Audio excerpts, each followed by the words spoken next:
The local market was hit again by a lack of confidence as hopes of solving the European debt crisis faded. I spoke to Doug Grant from Bell Potter.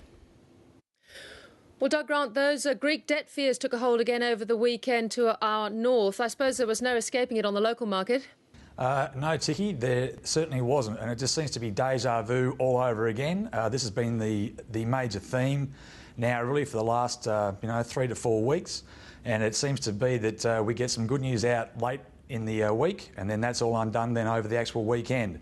And for this weekend, you obviously had a meeting of the Euro finance ministers, of which there were no real positive developments whatsoever to actually come out.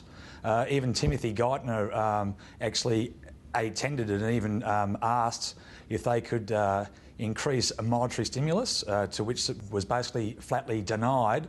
And then you also then had the Euro finance ministers effectively say that they may well withhold the bailout funds for Greece through October, unless Greece was to meet the deficit reduction targets.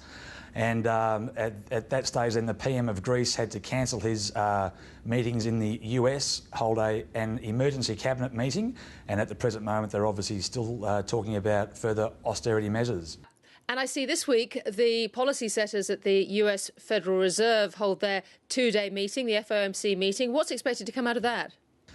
Okay, yes, they are holding a two-day meeting, and which is a bit unusual. The reason why they're having a two-day meeting is to have further time to talk about potential costs and benefits of maybe further monetary stimulus or monetary policies.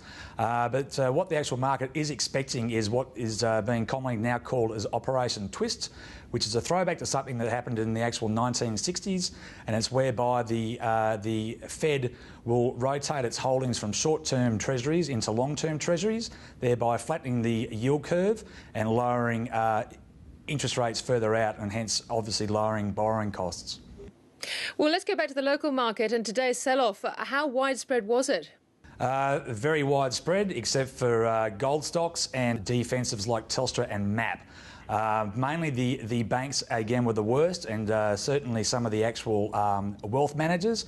But we think partly why there was some pressure on the actual wealth managers was there was a very large block of Challenger Financial Group that went through, which is believed to be part of Jamie Packer's options holding. And what we do think is that a few of the institutions that took on those Challenger shares at 4.55 offloaded in other parts of the actual market itself. Doug Grant, thanks again for joining us. Thank you very much, Ticky.